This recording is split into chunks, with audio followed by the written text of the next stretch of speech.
To the courts now, Embattled Safari Rally driver Maxine Wahome has pleaded not guilty to the murder charges of her late boyfriend and fellow rally driver Asad Khan.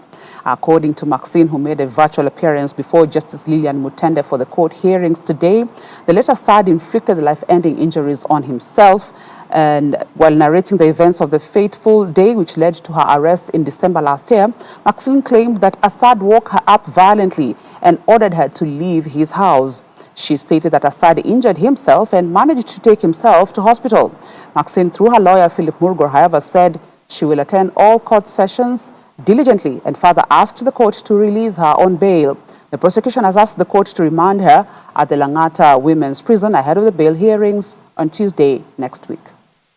Lawyers for the victims now joining hands to ask for time to reply to the question of whether or not proceedings should be in open court and in the public.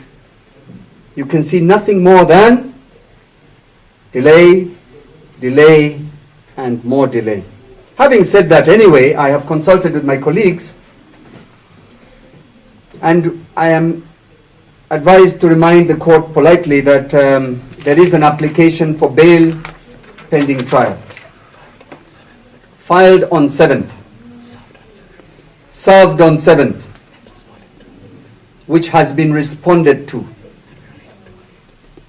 The primary purpose of us asking for a hearing, open public hearing in open court, is to argue that application today. And when I say today, we mean today. So we are quite happy to, before I say that we are taking a position on this application, we have looked at the record that was extracted from the proceedings of the 7th, and we have noted happily that there was no order for a virtual mention today. It was to be physical. There was no order for virtual. So perhaps the court can quickly look at the record and see whether or not that note was there, because it wasn't. And so perhaps there is just administrative confusion in listing it as a virtual mention. If we are correct, we need not say anything except give everyone a short opportunity to present themselves and bring the accused to court for her to enjoy her constitutional rights to the fullest. Initially, I must be forgiven if I'm wrong, but I thought Destan Omari was outside in the car park because of the background. But I might be wrong. But as for the DPP, they are available. Kilimani is 5 minutes away. And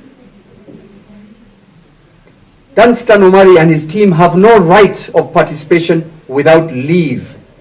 And they must apply for leave at every stage whenever they want to say something.